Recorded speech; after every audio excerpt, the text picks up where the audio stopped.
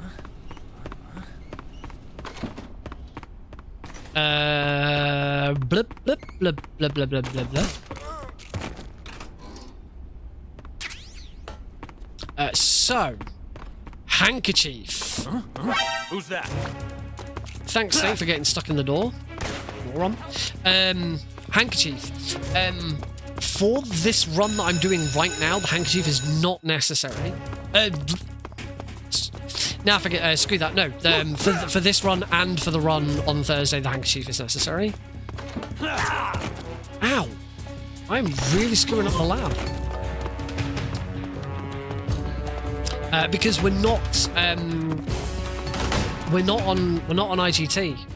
The live split is not going by IGT, it's going by loading remove time. It's RTA minus loads. So yeah, I absolutely do want the handkerchief.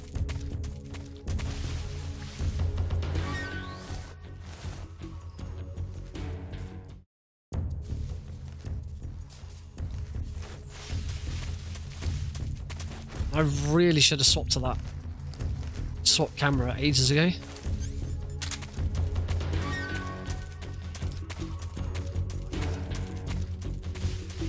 Alright. For the fear, we use the knife.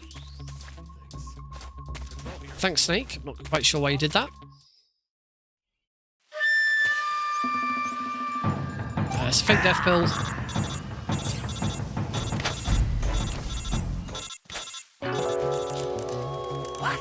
Wait for him to start walking over. Revival pill. He wasn't dead after all. Stun grenade at his feet.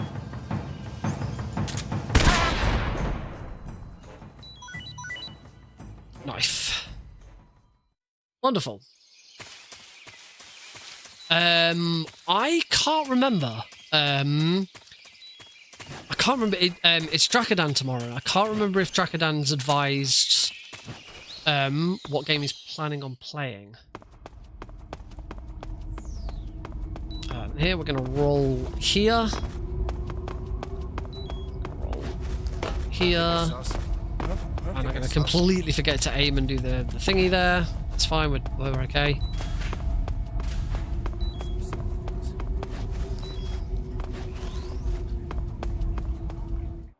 Trying to remember what Drakadan said they said he was going to play.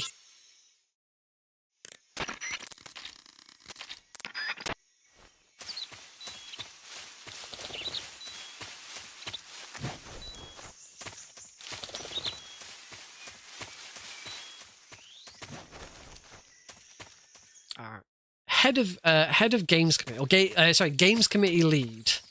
I'm not using head of. Using lead. Games committee lead, hosting lead.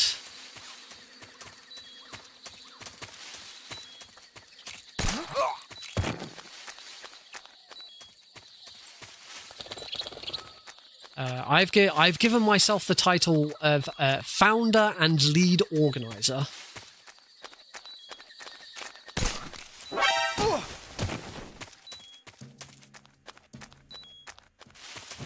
I want to put the easy gun away.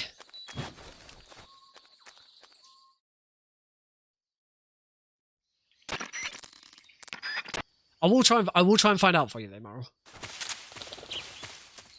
Let's get these. Let's go for this this newer method. Because I think I can remember it. Let's come stand here.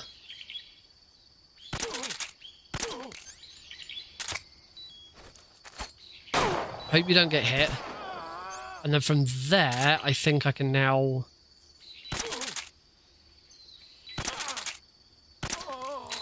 No, I'm missing one.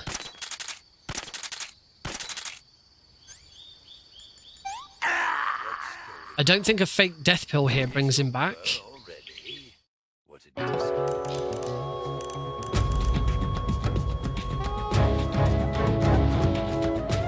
I think one of those hits needed to be a headshot.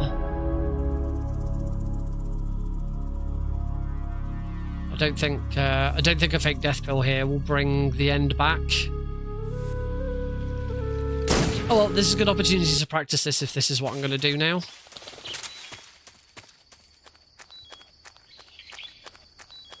Yeah, I think I missed a headshot. I think you can do it with one grenade, but it has to be a head. Every shot has to be a headshot.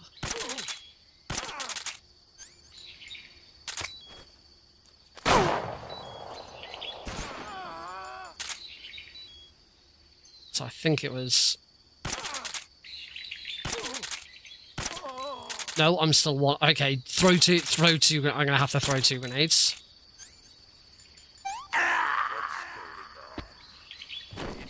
Unless I'm missing something else. So it's been a little while since I've done this method.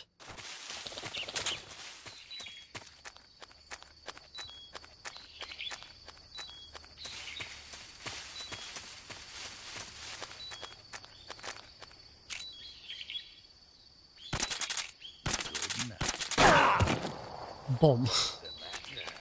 I'm over here.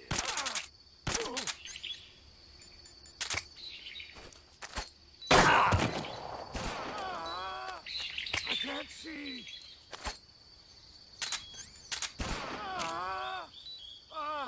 My eyes. Yeah. So throw two stun grenades.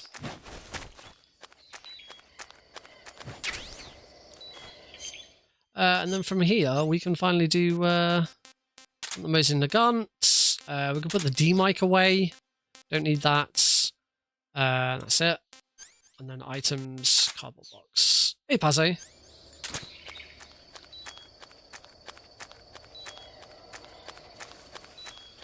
And I just want to get the easy gun back out, see if I can get an angel heal. Okay, so after a couple of trial and errors, I've remembered. You can see.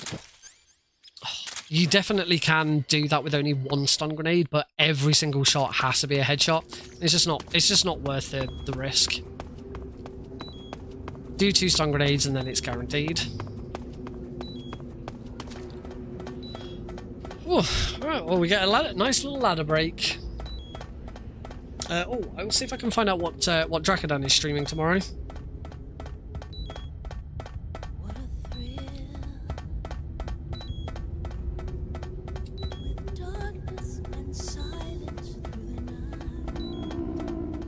Looks like Drakadan is. I don't know if this was he posted a screenshot of his layout and it had Sonic Adventure 2 Battle on it. I don't know if that's. I don't recall saying anything about Sonic Adventure 2. Also, for me and Drakadan, the times have changed. So, Garlips and Floof have both done 4 till 8. Drakadan and I are both doing 8 till midnight. So, my normal stream time. Drakadan said he's going to do runs of the games he's submitting. So presumably one of those games is Sonic Adventure 2. So there you go. You can expect some Sonic Adventure 2 tomorrow.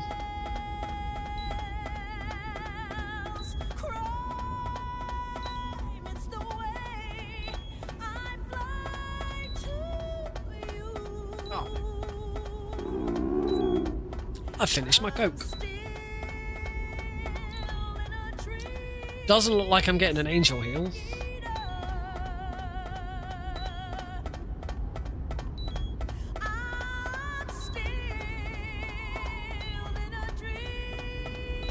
Snake Eater.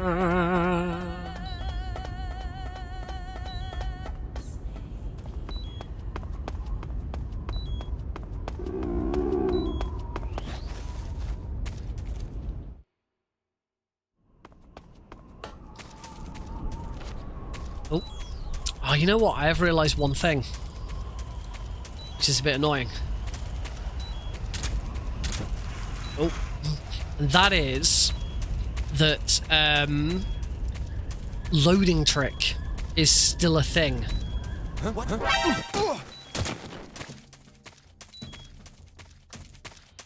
Loading trick is still a thing in the PC version of MGS3. So ideally, I could do with doing a run of MGS3 and then leaving the game open. Unfortunately, I am in London. I'm in London for an industry event. I don't think I needed those stun grenades on Thursday, so I will not have time to do an MGS3 run beforehand. I don't know. One thing I don't know is with that is whether you need to keep the game open, or whether you can, or whether it's just like, oh, that's not good. Oh, thanks.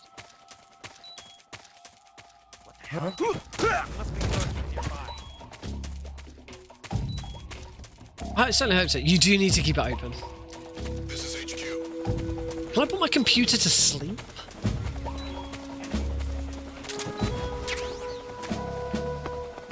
Acknowledged. Sending reinforcements. Use extra caution.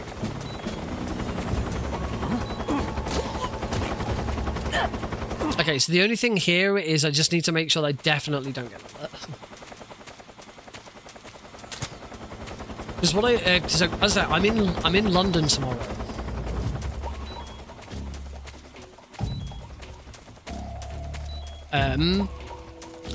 Tomorrow. I'm in London on Thursday, so there is no chance of me being able to do a full run of MGS3 before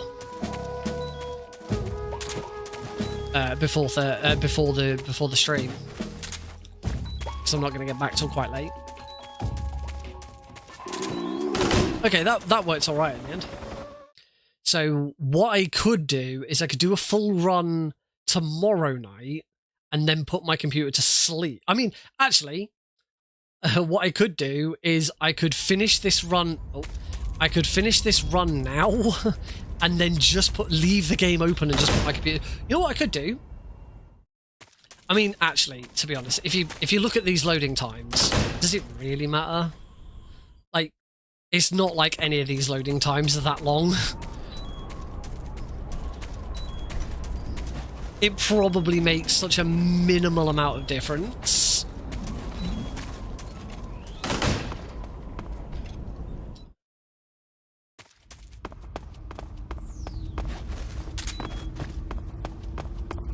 Yeah.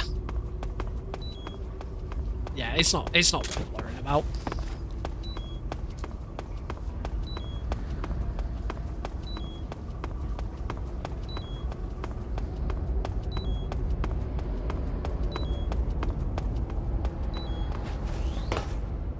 Right, into... Are you ready for this? It sounds like it's gone right. My suit! Nice. RNG. Whoa! Beautiful!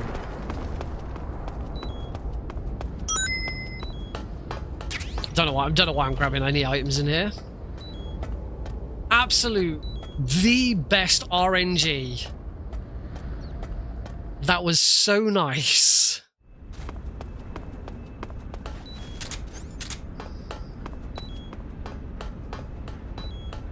You'll love to see it. Hold off as late as possible so that I can just run over the guard.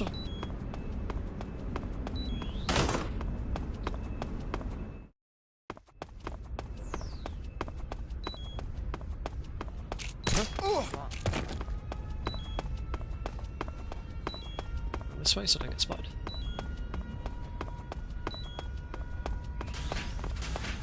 Now, what happens here? Do I shoot?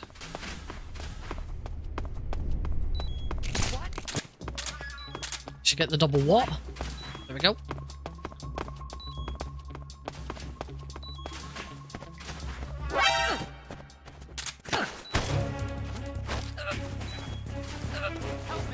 Oh, I got an alert.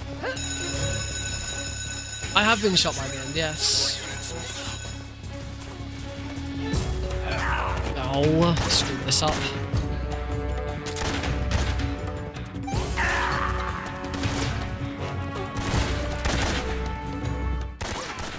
I think it's because for some reason I decided to put the easy gun away. What? Which I wasn't supposed to do. There we go, that's fine. That's better. That's why I didn't lose my... Oh, okay.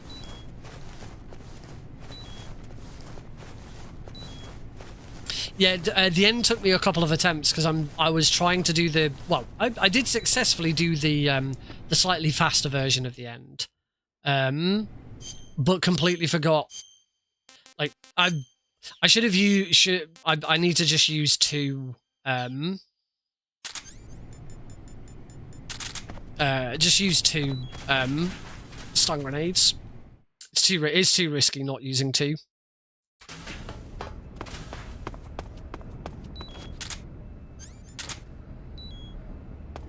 It's been a while since I've ran very easy difficulty.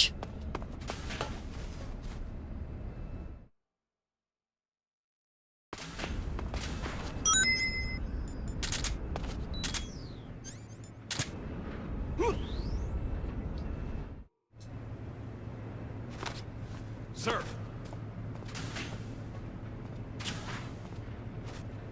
So that's why I'm 4 minutes behind, because I like did 3 or 4 attempts on the end just to practice it.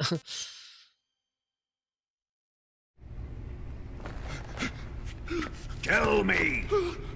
Magic 2 minute button. I might need to turn the game audio.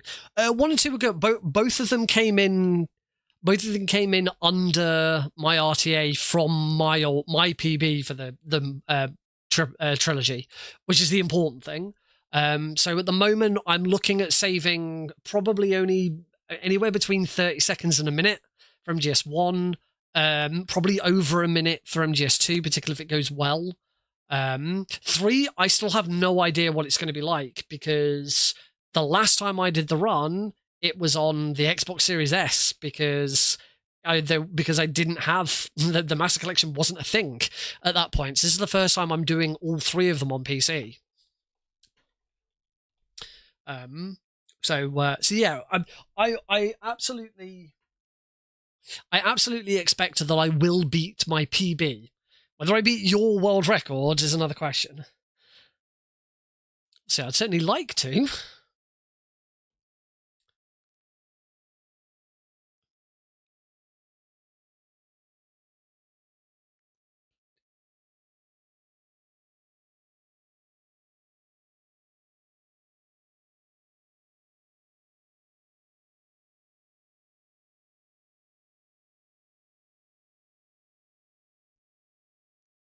Ugh. Ugh. Is it the Shago hard? Sorry, I'm just trying to catch up with other stuff.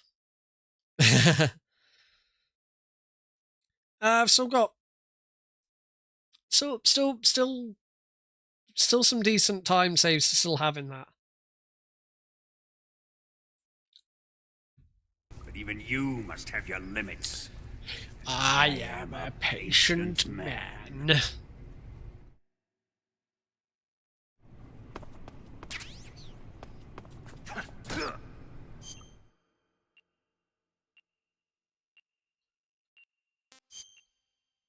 One, two. What am I doing? Radio. Frickin' 144.75. I swear, I'm just thinking on Euro Extreme.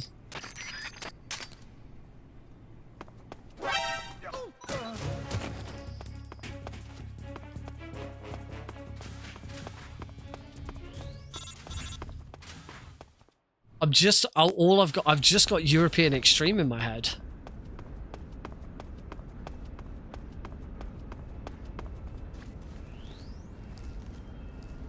Did you say my MGS 1's going to stomp yours?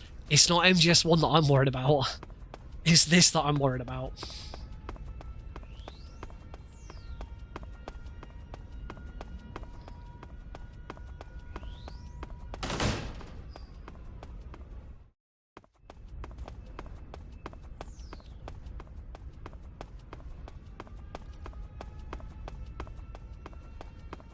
I may try and do another practice run of this tomorrow night.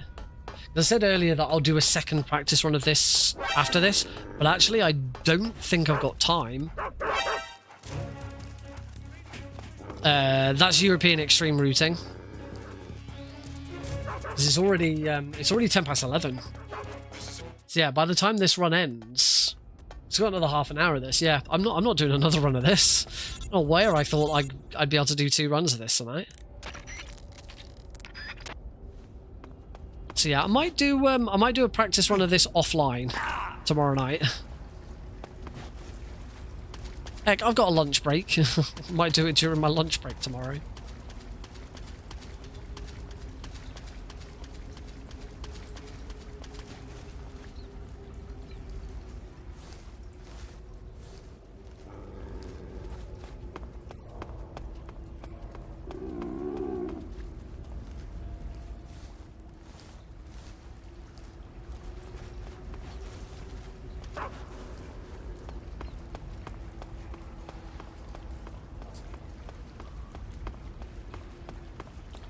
You know, my work today has kind of sucked.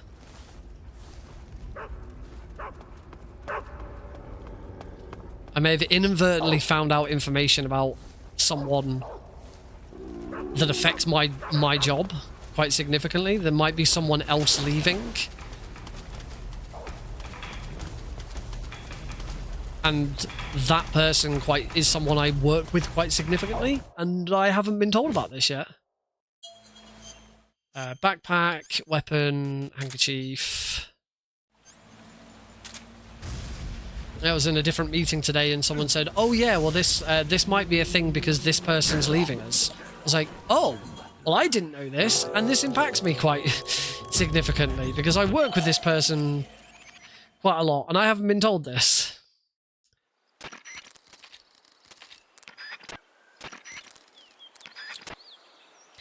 Thankfully not.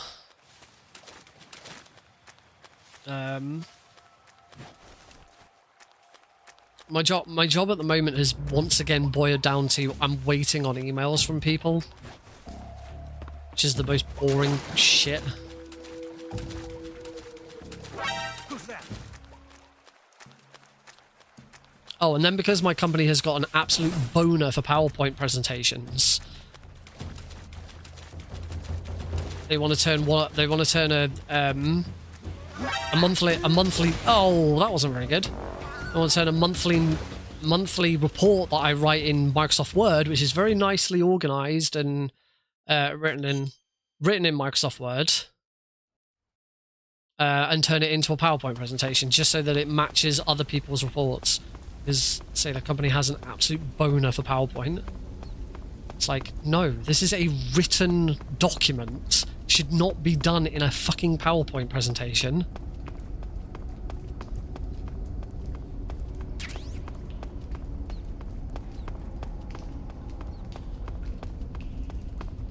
Because the other side of it is making it a PowerPoint presentation will actually increase my workload. I have my template set up so nicely for it in a Word document that it's really easy to copy and paste the stuff that needs to go into it each month. But this idea of changing it so that it's do I need the SVD? I can't remember. I'm sure I've said in the past that I don't actually need the SVD. Oh, I do, however, need the cardboard box B.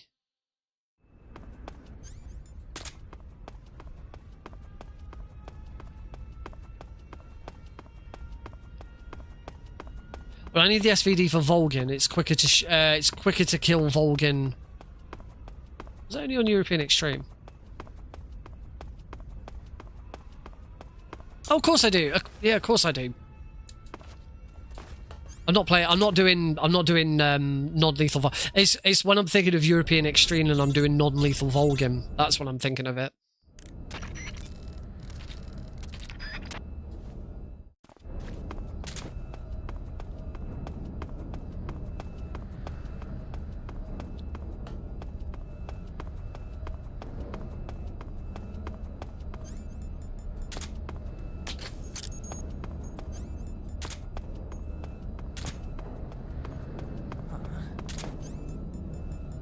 Don't know why I'm swapping to the easy gun.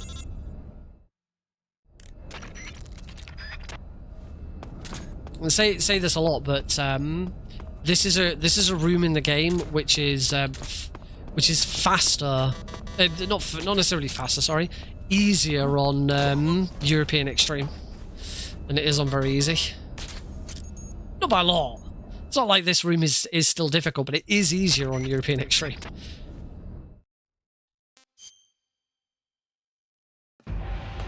Alright, Volgin. Run up to him, we grab him, we slam him to the ground, we get out the, oh, not the Mosin Nugget, we get out the SVD, shoot him a couple of times in the head,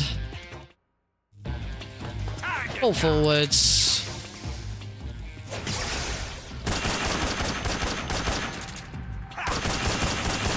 and apparently I miss a shot.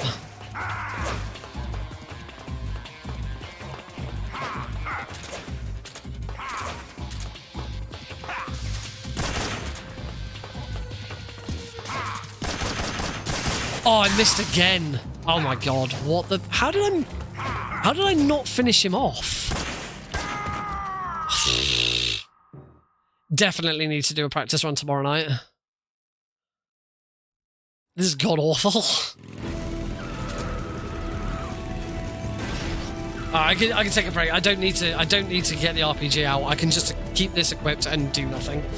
In fact, I don't even need this equipped. We can just watch the Shagger Hunt. You guys just have fun. There they are. Over here.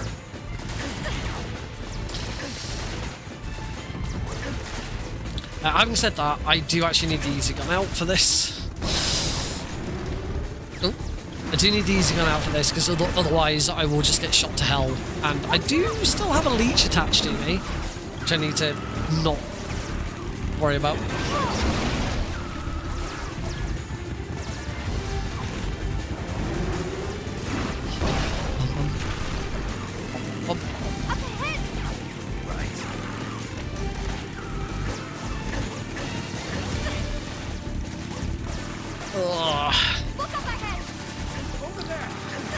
Remember this whole thing about the document changing from Word to PowerPoint? I do have one advantage that goes in my favour, is that the person who's asked me to do it, for some bizarre reason that I don't quite understand, has decided to try and change it to a PowerPoint themselves, rather than ask me to do it. And they were suggesting it. They said they were gonna take it away and see if they could adapt it into a PowerPoint, because they also want to put other stuff together. Which that bit I get. Which means that when it's then presented to my director, it's going to look shit because people don't know how to make PowerPoints like look correct. It's a real pet peeve of mine. For a company that absolutely loves PowerPoint presentations, people really bad at making PowerPoint presentations. There's like stuff out of place, and margins are incorrect, and nothing looks like it. Nothing fits like it should do. And, yeah, just people in general suck at making PowerPoint presentations and making them look neat and tidy. So that's the advantage. That is the one advantage I'm going to have. Is I have no doubt that this person who is going to convert my document into a PowerPoint isn't going to make it look very good. And when that is put side by side with my original document, it's going to look even worse by comparison. And I can make the argument that says, look, this works better as a written document, not as a PowerPoint presentation. Please don't make me change this. I got a frog. I shot a frog.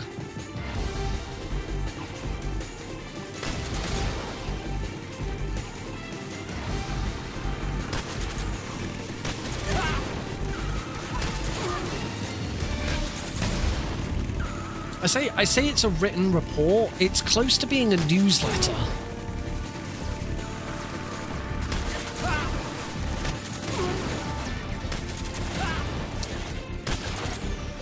In fact, it's actually closer to being a newspaper with the way that it's formatted. It's formatted in 2 columns.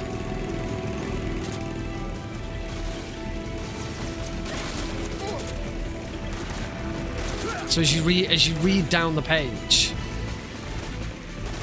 Missed this game? What's stopping you from cracking it out? Yeah, so as you read down the page, there's two columns. You read the left column, then you read the right. So as I say, it's closer to being a newspaper form. And they want to take all of the and this is a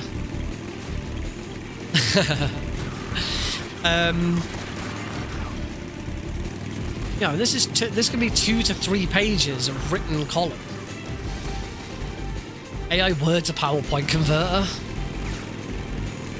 It's like they said to me that one of the other people who shares a bunch of reports does have some PowerPoints that are quite wordy and have a lot of text. As I said, you convert this into PowerPoint. There's a lot of text, and in a landscape paging like that, having loads and loads of text on the page doesn't really work. And so they said, there is someone else who does their reports, and they have quite a lot of words. So they showed it to me, and I didn't want to say anything because I at the end of the day, I am supposed to just kind of do as I'm told in these cases, but I looked at it and I was like, yeah, that looks shit. That looks so bad because it's just, you've just got a PowerPoint slide with tons and tons of text on it, which does not look pretty. It's a report of important industry news stories. So things about legislation. I've already done enough damage to the Shagahod here. I don't need to be slamming this. The problem is, as I said before, the way that I have the document laid out, it's really easy to copy and paste. It has a bunch of headings. It has a bunch of headings with text underneath. And it's really easy to just copy and paste over the top of the previous one. But trying to put that format into a PowerPoint isn't going to work, because the other thing that PowerPoint doesn't really work with is a PowerPoint has to be a set size. Everything needs to fit on a slide. If I've got 3 headings, all 3 of those headings and all of the text that goes with those headings needs to fit on that one. Needs to fit on a slide, and the slide needs to look right. On a document like that, it can go over to the next page, and a page doesn't have to be full. In fact, the page, the final page is never normally full. There's a space underneath, but that's fine because it's a document.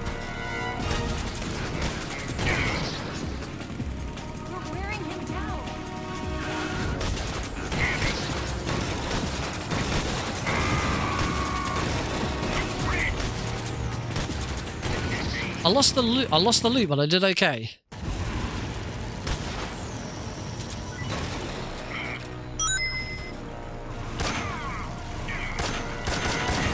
Oh, I screwed that up. Okay, that was a bit slow. I got a gold split on Shagahod 1 though. Nice. Yeah, that was a bit slow. What you're actually supposed to do in phase 2 is shoot the tread once, shoot Volgin in the body as the Shagahod is coming to a close, as the Shagahod is coming to a stop. Then once it's stopped, shoot him in the head. That's it. If you ever see anyone doing very easy difficulty and they tell you that you have to shoot the tread once, then shoot Volgin, then shoot the tread again, then shoot Volgin, they are incorrect. And that does come up. There are runners who genuinely believe that. It's like, you don't. You just shoot him twice. I just forgot, because again, I am so used to running European Extreme and not very easy that I've totally forgotten so many very easy strats. Thankfully, once again, we are in very easy bike chain, so I can just keep the easy gun out and do nothing. Which, right now, this seems a bit boring, but when you're doing a multiple Metal Gear speedrun, and you're, a good 2.5 hours into the run, and you get to here, you welcome a break.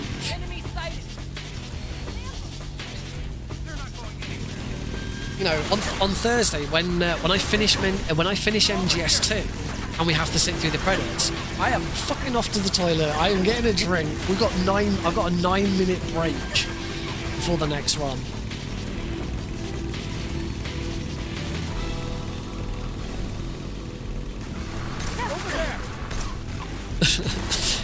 Trying to make Snake aim and he's just not aiming in the right direction at all.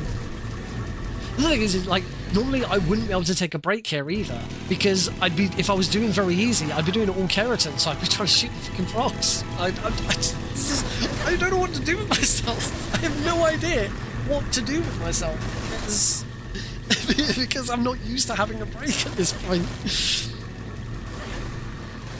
I have no idea. If I am perfectly honest, I don't follow what he does, and he doesn't submit anything to speedrun.com, so I can't see it on there.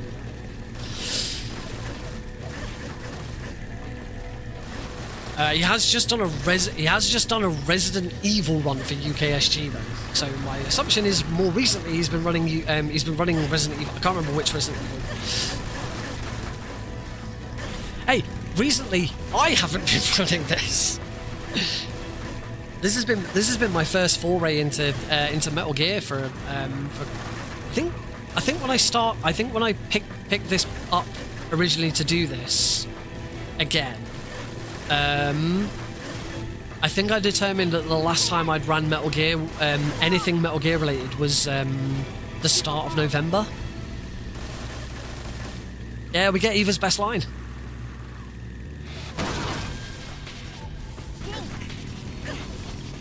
Stink. So good. We'll play it twice. In fact, screw it. I want it again. You stink. You stink.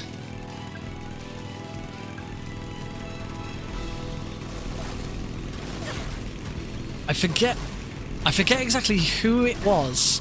One of my VIPs here on Twitch. One of my VIPs on Twitch, sorry YouTube, we don't have VIPs on YouTube. One of my VIPs on Twitch, I gave VIP status because they went through the game files and audio files to find that exact line, because I couldn't find a decent recording of it anywhere. Nothing, like, the only YouTube video that just seemed to play all of Eva's lines was missing it. And if you try and take it from a recording from a run, you've got the music in the background, and all the other sound effects. And I could not figure it out. I could not isolate it. And one of my viewers found it, isolated the file, converted it to MP3 or WAV, and messaged it to me. And now they're a VIP, because I was so grateful. Emotes will be on ASC. We will make Ralph the Raven an emote. Absolutely. Outside of that, I don't know. You know, PB would be a good one, which we can always reuse mine for that. It'll be, to be honest, it's, that is a question for our art and design league, regardless. But at the very least, I mean, I imagine a lot of them will be Ralph the Raven, in whatever various forms and poses and stuff like that. By the way, I should make it clear that Ralph the Raven is not an official name for the Raven yet. I'm pushing for it. As of today, I'm pushing for it. I'd like everyone to keep referring to him as Ralph the Raven. So that it sticks.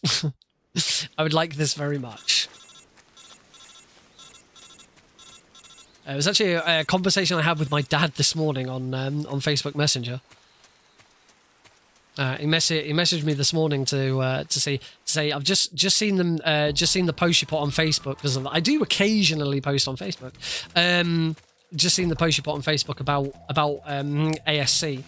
And he said your granddad would be very pleased with the name. Ralph is a British name. Which if you haven't guessed where this is going, my granddad's name was Ralph. granddad on my dad's side was Ralph. But my granddad's favourite football team was Brighton and Hove Albion. Which, for those who don't know, Albion is a very old, timey-wimey word for Britain. It literally means Britain. But it's just a very old term. These days, the only place you really hear it is in the name of football teams. You got West Bromwich Albion, Brighton and Hove Albion, which was, as I say, Brighton and Hove Albion was my my granddad's favourite football team, and he was quite a devoted fan.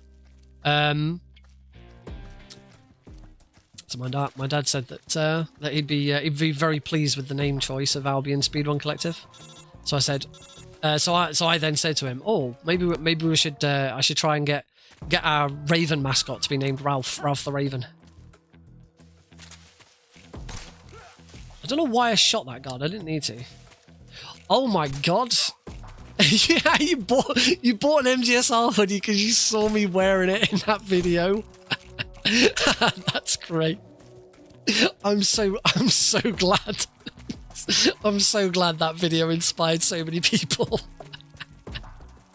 We do talk about that video occasionally. We usually talk about it when I start speedrunning MGS2 again because Furious Motorist is on screen.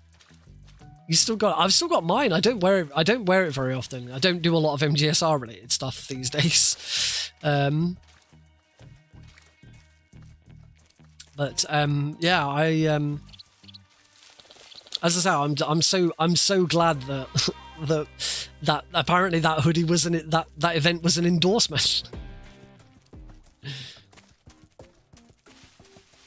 Right, just need to take out The enemy, he's here.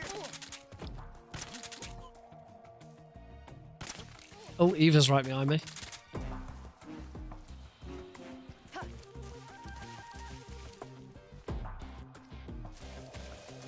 Yeah, Blue Sky hasn't really got the same MGS crowd as Twitter did. But yeah, I say I've left Twitter. My account is still on Twitter, but I do not do anything with it, and I've changed the name of it to say that I've self-deactivated the account, or self-suspended the account. Say it's still there, it still remains, because the other thing I don't want anyone to I don't want to deactivate it and then have someone take my username, because that sounds like a really bad idea. Right, time for a fight against the boss. So we're gonna pop her. Excellent, Jack. We're then gonna throw a stun grenade up in the air.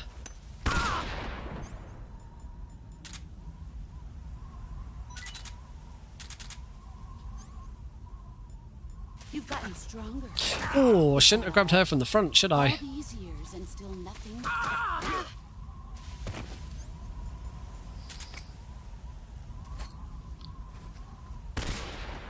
Oh, that doesn't work.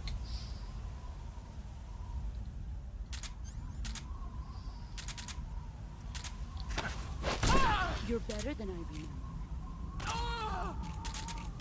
Oh, I'm one hit off. Is that all? No, I didn't want to do that. I just want to punch her. Run quick. That'll do. Ugh. Very, very bad final boss. Again, thinking of... I realised that when I was doing my final equipment check, I was like, I don't think I need the SVD, actually. And then we're like, yes, you do need the SVG. No, it's I don't need the Mosin Nagant. You don't need the Mosin Nagant because you don't because you kill her with the easy gun. Although, does the Mosin Nagant do more damage than the easy gun? I'm sure checked this, and it does, and it doesn't make a difference. But no, you don't need the Mosin Nagant in your inventory because you just use the easy gun to take her out. And it is just 2 easy gun shots, slam, stun grenade, 2 easy gun slots, slam, stun grenade, rinse, repeat. Again, I just keep that. What I should do tomorrow is not only do another run, but I should watch my own PB back. Just be like, oh yeah, this is what you do. Just can't get European Extreme out of my head for this now. That little lip quiver. There's only room for one boss. And one snake. So we'll work out what my I don't want to have to sit and watch all the credits for this. Work out what my IGT would be. This is not going to be anywhere near what I need it to be.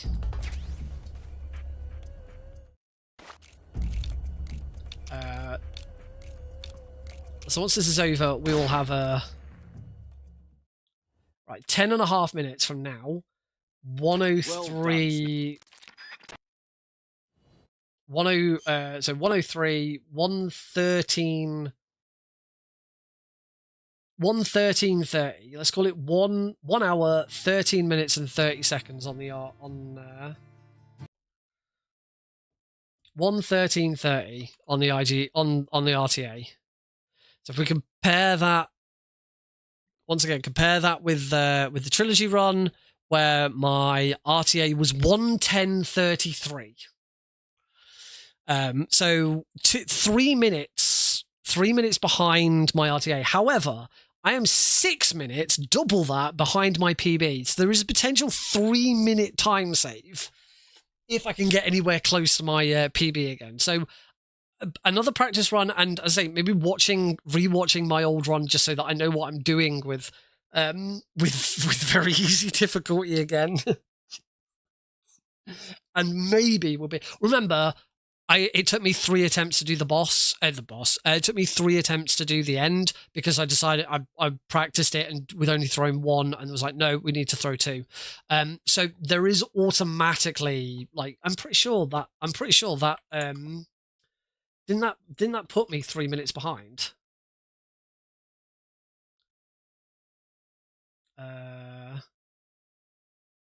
2 minutes. I added on 2 minutes just from the end. So if you ignore the end, I'm only 1 minute behind. And then if I stop messing up everything else, then we're good. So I think across all 3 games, I said I'm imagining MGS 1 is going to be somewhere between 30 seconds to a minute. MGS 2, I'm expecting somewhere between a minute and a minute and a half. And then this, I'm expecting a good 2 to 3 minutes. I think I have got the potential of getting this under 2:45. My old PB is 2:50.25. I think if I can get sub 2:45, that'd be good. And if I do get sub 2:45, then I do indeed beat Delfino. The current world record for the trilogy by Delfino Plaza Guy, as of 1 month ago, 15th of December, is 2 hours, 46 minutes, and 51 seconds. So if I can get under 2:46, we're golden. World record is mine once again. So all I've got to do is do it now. Say 1 and 2. I'm not worried about 3. I will make sure I get that sorted tomorrow, and then we'll be absolutely fine. But yeah, that is. We're going to finish a little earlier than usual today, because there's no need to watch the rest of the run. I'm going to stop. In fact, I'm even going to stop the timer. I will swap to. We'll swap to this one. Oh, and of course the music's come back on.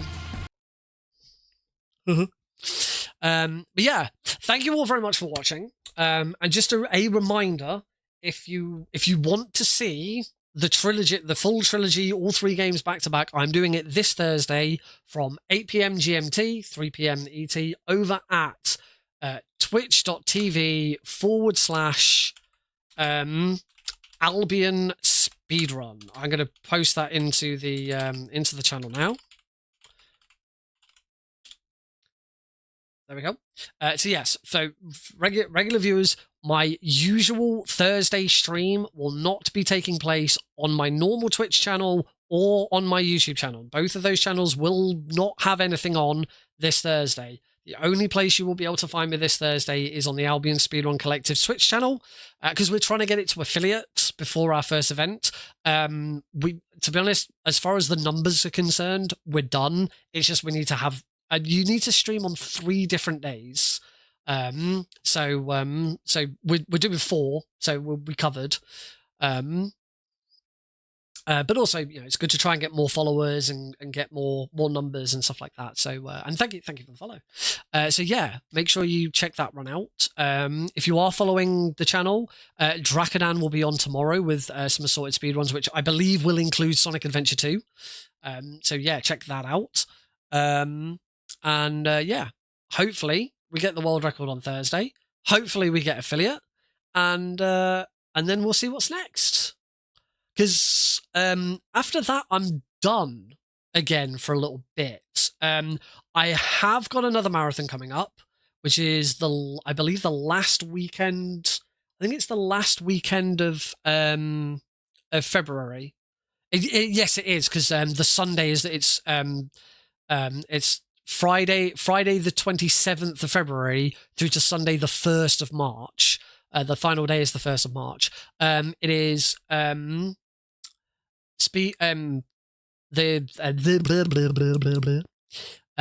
it is Highway to Help, which is being ran by Steel City Speedsters, which is a marathon team that I am on staff for that. I'm their sort of tech support for that. I will be I don't have any restream. I don't have any restream or hosting shifts or anything like that, but I am on standby as tech support across the 3 days, because they use Speedrun Tools UK, and I'm good friends with the lead organizer. It's Azara. So yeah, I will. But also on the Friday night, I'm going to be running Klonoa 2 Lunacy's Veil, and I've got 007 Everything or Nothing on backup. It's my first outing for that's the 2 new speedruns that I've done so far this year are James Bond Everything or Nothing and Lord of the Rings 2 Towers, and I've had both of those on backups for recent speedruns. I did get to see a screenshot of the backup runners credits for Icebreaker. Last weekend was the Icebreaker event. They raised I think they raised over $54,000 for Minnesota, for a charity in Minnesota, who, for people affected by the ice raids. And yeah, the only contribution I made to it was I set up 2 Towers on their OBS. I sent them a screenshot to show that it was set up. That was my contribution, and I got put in the credits as a backup runner. So yeah, I am in the credits for Icebreaker. I did barely anything for it, but that's it's still nice. It's still nice that my name's on there, and I will always be there as one of the backup runners. Absolutely amazing, considering that event was pulled together in like 2 or 3 weeks, and they've raised over $50,000. I mean, of course they were going to raise a huge amount of money. It's a massive issue that everyone wants to support. So I'm certainly not expecting anywhere near that for our first event. I think our first event in April, we will be lucky to hit triple digits. I'd like to hope that we could get a couple of hundred, but it is our first event. I'm not expecting huge waves of money coming in, but we will have to wait and see. So yeah, I hope you enjoy that. I hope you enjoy the stream on Thursday. Like I said, I've got this Klonoa run, so I will do one practice stream for Klonoa before it, but I'm pretty good with where I'm at with Klonoa. It's only the brand new out of bounds and clips that I've recently learned that I might need to do just a little bit of practice on, but that can be one stream. But once I'm done with this trilogy on Thursday, I am, as I like to call, a free agent again.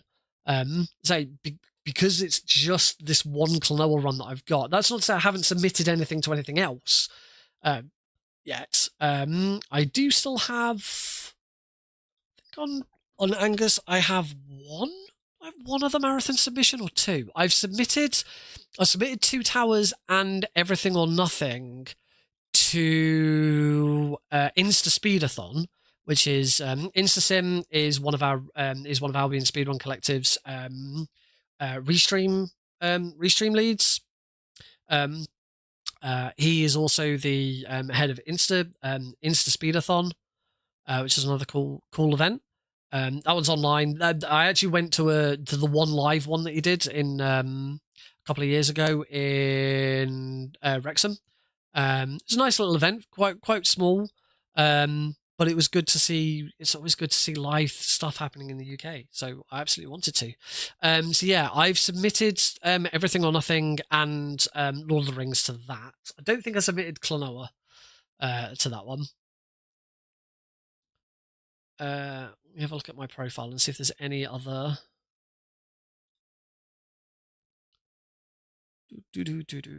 No, that's it. That's all I've got at the moment. Because I haven't submitted to Albion Speedrun Collective yet. Oh, we do actually get to see what my IGT would have been for this. 104.24 is my PB, and my IGT. I've chatted so long, we have got to the end of the credits. My IGT is 113.22. Not great at all. So yeah, I'll work on that tomorrow. Yes, I've submitted for Lord of the Rings. Oh yeah, we see very easy runs. You almost always get leech because you don't remove the leech. Removing the leech takes time. Removing the leech is a time loss. That takes time to remove the leech. We just leave it on and keep the easy gun out, and it doesn't affect us. So yeah, you almost always get leech on a very easy run. If you remove it, then I think you end up with I want to say rabbit, but I can't remember.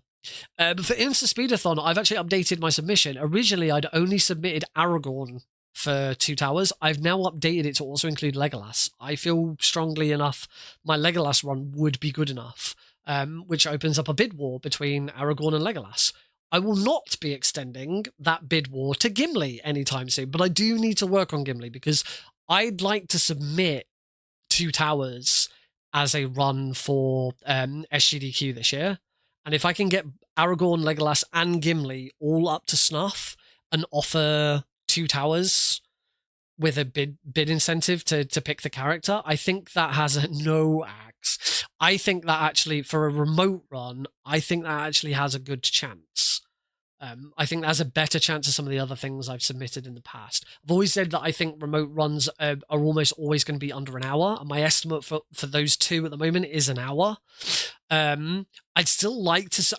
I'm probably, because I won't have enough runs to submit. I'm still going to submit Klonoa 2. It is 1 hour 40. They might make I'd say they might make an exception. I don't know if it's a hard and fast rule that they'll only take remote runs that are sub-hour. It is my guess that they only want. But this Klonoa 2 run is getting popular. Like, so many different marathons are seeing it. Klonoa 2 is also being submitted by other people in marathons. I think Icebreaker had someone else submit Klonoa 2. I don't... Highway to Help didn't, but they had Klonoa 1 as well. So Klonoa 2 is making some waves at the moment, and my run in particular is getting a lot of action. And I think that's a good thing. I think that means it might be a bit more in the public eye, and some games committee might go, "Ooh, I've heard about this Klonoa 2 run, and actually it's really good and it's really entertaining. We should take this, even though it's a remote run." You never know. So I'm still going to submit Klonoa 2, because Klonoa 2 to this day still has never appeared at a main stage GDQ. But I really do think that Lord of the Rings is probably the best opportunity. Everything or Nothing, no, it's 1 hour 20, and it's not interesting enough. Although Everything or Nothing just got run at BSG, which was pretty cool. So yeah, 2 Towers, I think there's a good chance. I should try and come up with something else. Maybe I look at Ground Zero. Ground Zeroes hasn't been at a main event in a while, and that's a shorter run. I could have a look at Metal Gear.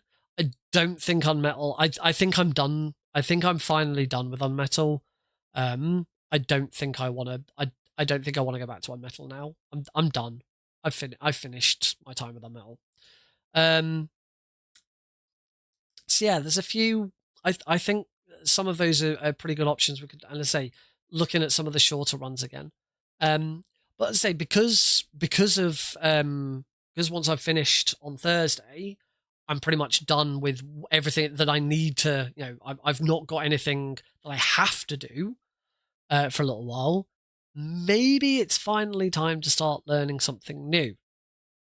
Maybe, just maybe, it's finally time to start learning Metal Gear Solid 5, The Phantom Pain, like I've been meaning to do for so long.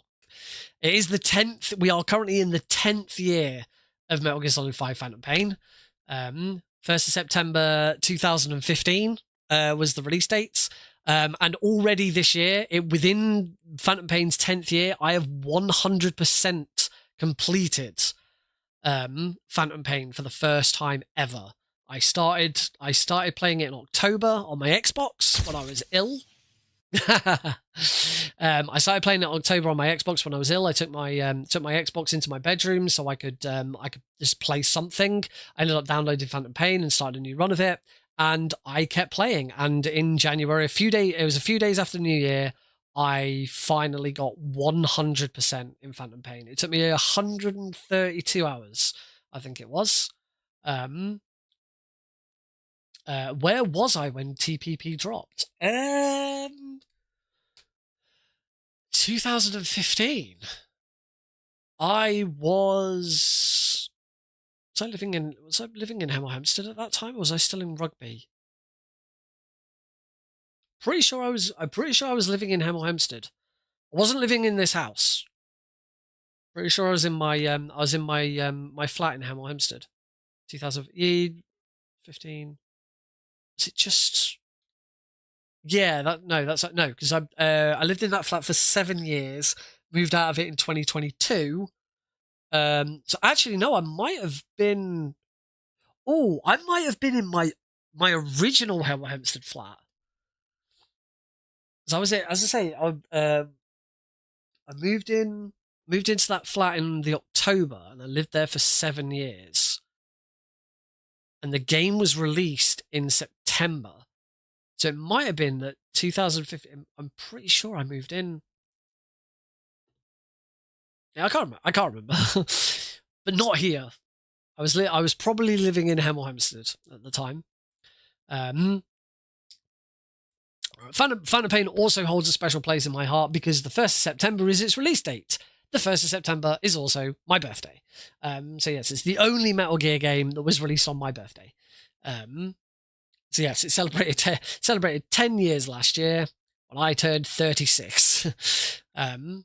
Which means I was 26 when it was released. What a time.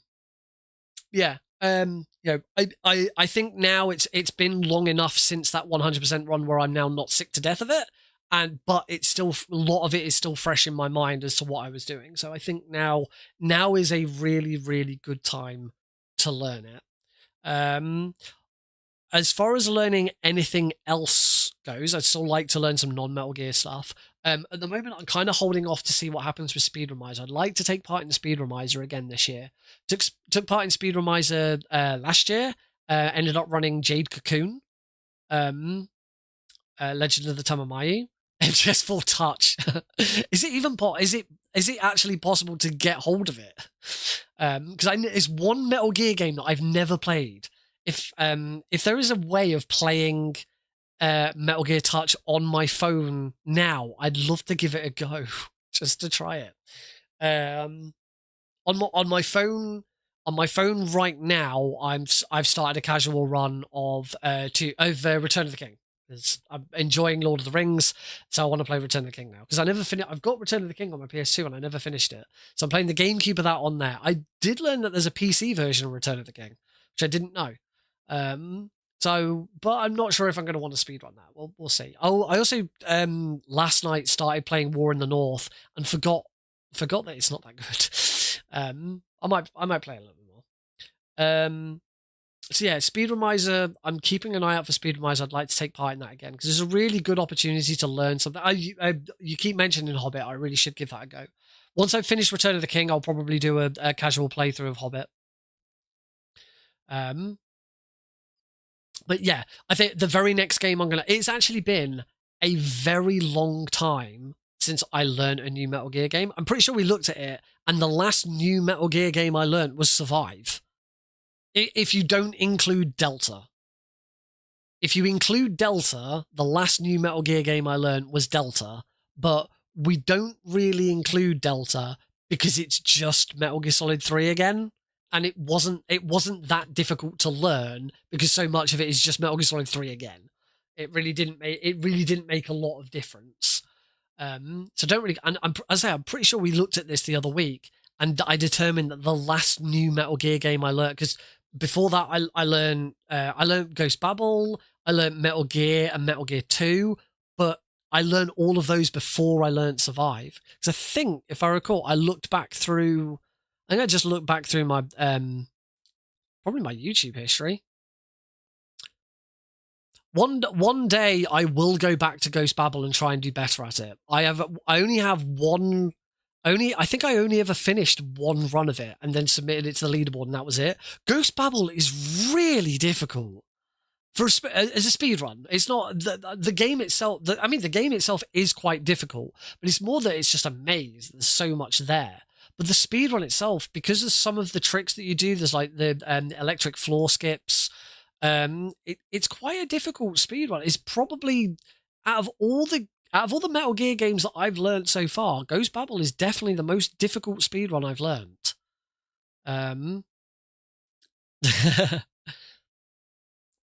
So one day I will go back to it. I know that there is a concerted effort being worked on for Metal Gear Acid at the moment. And yes, you did not mishear me there. I said Acid, and I didn't add another number on the end of that.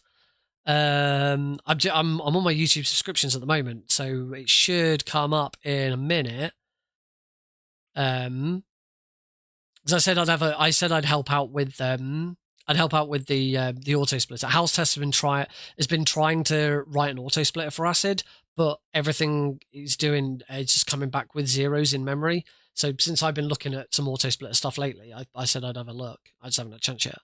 I need to look at the Everything or Nothing auto splitter again, because apparently it's splitting when you die, which ain't great. Where is it? It's in. I'm looking. There, I found it. Marlon H8 recently, 3 days ago, submitted a new game plus run of Metal Gear Acid 1, normal difficulty, 2 hours, 17 minutes and 30 seconds, which, I'm not gonna lie, sounds terrible. Sounds like an awful experience. Because the speedrun starts, and what's the first thing that happens? You sit through fucking 5 minutes of scroll of dialogue. There's no skipping cutscenes in Metal Gear Acid. I don't think you can. I think you can in 2. I think you can skip cutscenes in 2. You can't skip cutscenes in 1. And yeah, you just. I'm gonna check. I'm gonna look at it. In fact, fuck it. Well, let's look at it together. Let's have a quick look at it. Here we go. This is the current world record for Metal Gear Acid. I'm gonna turn my volume up. You can see I already started watching it. So this is the opening cutscene. What I'm gonna do is I'm gonna skip through this opening cutscene because we've got live split. Is that the okay? Mission start. Oh, mission start.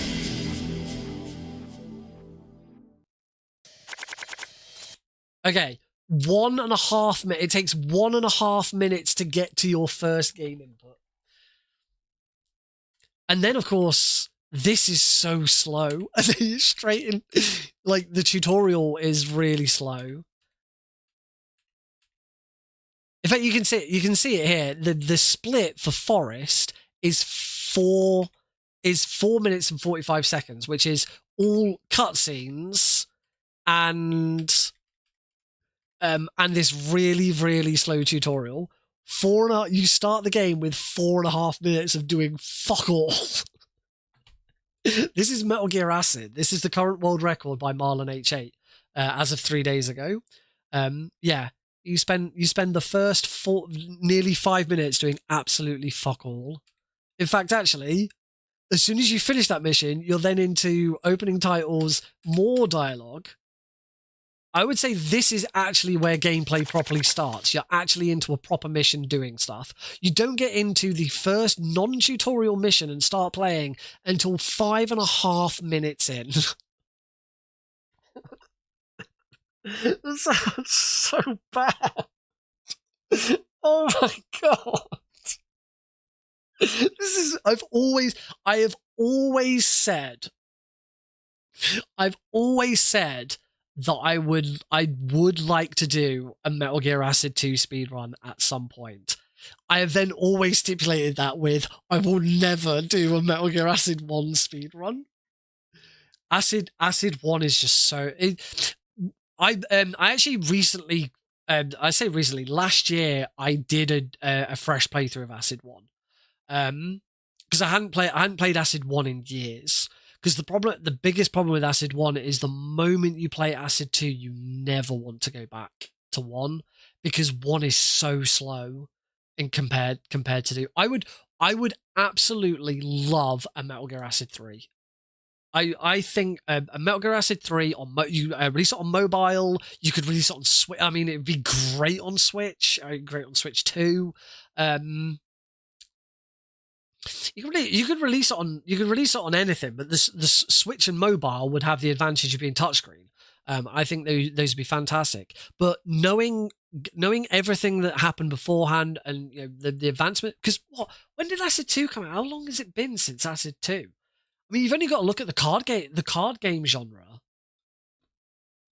Metal Gear Acid 2. It's a mobile game. 2005.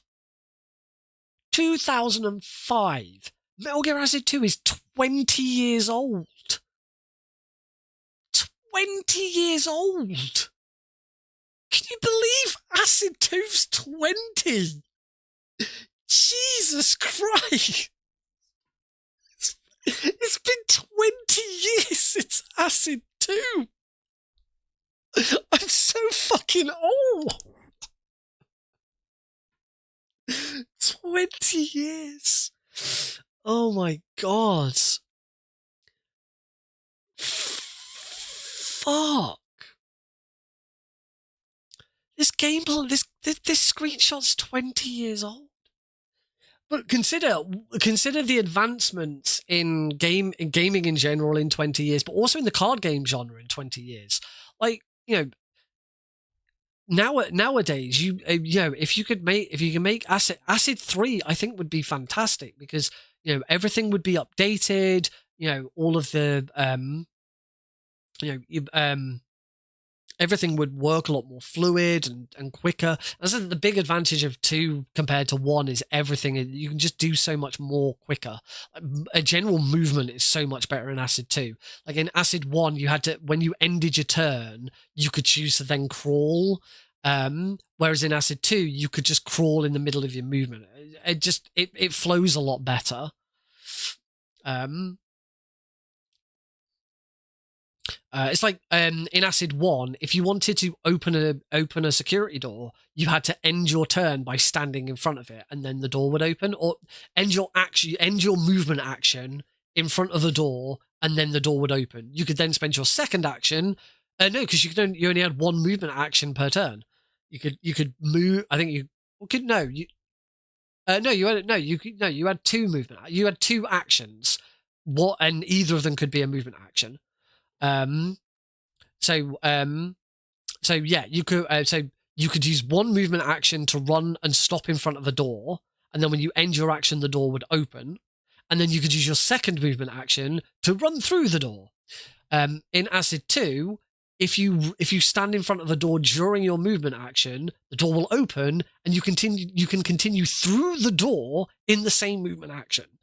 That is a great example of how Acid 2's movement is far superior to Acid 1.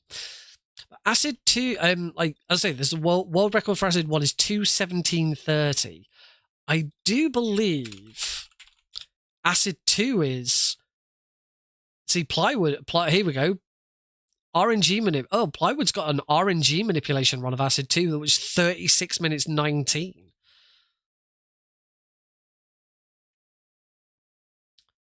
New game. There we go. New game plus 1 hour and 10 minutes. So yeah, you are looking at double the time. Acid 1 is twice as long as the run of Acid 2.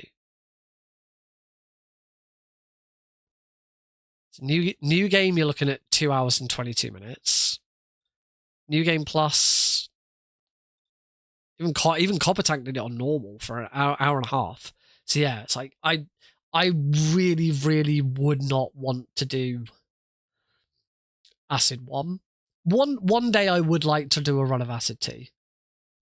But that's a really tricky one to try and do. Yeah, say I am still pretty sure the last new Metal Gear game I learned was Survive. Go down the list. These are in chronological order. See, Metal Gear 2, I started learning 3 years ago.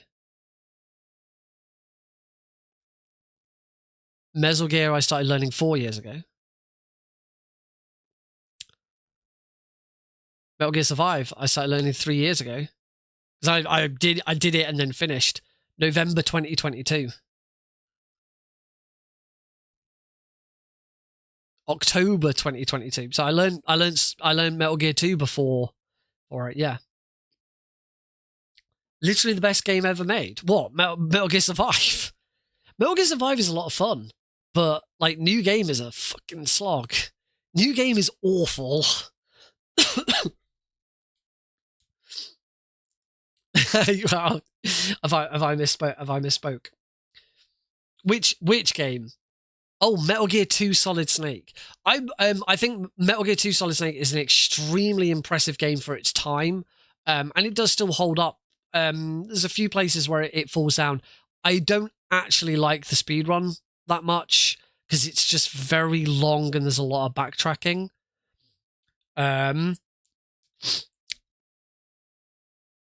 You did so much art for that game. What, like in the game, or you like in the game, or like after the game release, you did a load of fan art. I am the world, like I am the self-proclaimed world's best unmetal player. I probably have more time in the game than anyone else on the planet. I have almost every speedrun record going. You can see from the list there. I'm the absolute champion when it comes to Unmetal. I absolutely adore the game. But I've kind of had my time with it. I did a run of Unmetal for Preventathon last year, and I kind of felt like that was it. I was happy with the run. I've had my time. I do at some point want to go back to Mini Ghosts and do a console run on Switch, because a re-release came to Switch and it's slightly different. We had to build a different leaderboard category for it, but I just never got around to it. I actually finished it the other day. I went back and found my old save. I got all the way up to I did an 80% run. I got all the way up to the final boss, and I just couldn't beat the final boss because it's so much more difficult on Switch. Because auto fire is enabled by default. On the PC version of Mini Ghost, we use turbo to just automatically give yourself auto fire. Whereas for the Switch version, Fran implemented his own auto fire, and it is a lot slower than what we can get on PC. So it is so difficult. I believe MGS Con's still going. Sadly, with it being in the US, I'll almost certainly never go. I mean, I'd love to one day, but that's probably not going to be a thing. Anyway, it's 10. Oh god, it's 10 past midnight. I've been chatting shit for for ages. So let's finally call it there. So thank you all very much for joining in. I am indeed going to go to bed. Thank you all very much for joining the stream. I say, don't forget, this Thursday I will be on the Albion Speedrun Collective Twitch channel. I will not be on my own Twitch channel or my YouTube channel on Thursday. If you do want to catch the full multiple Metal Gear run, where hopefully I get the new world records. But thank you all very much for watching. Have a great couple of days. I'll see you then over at twitch.tv/Albion Speedrun. There we go. I'm done. Good night.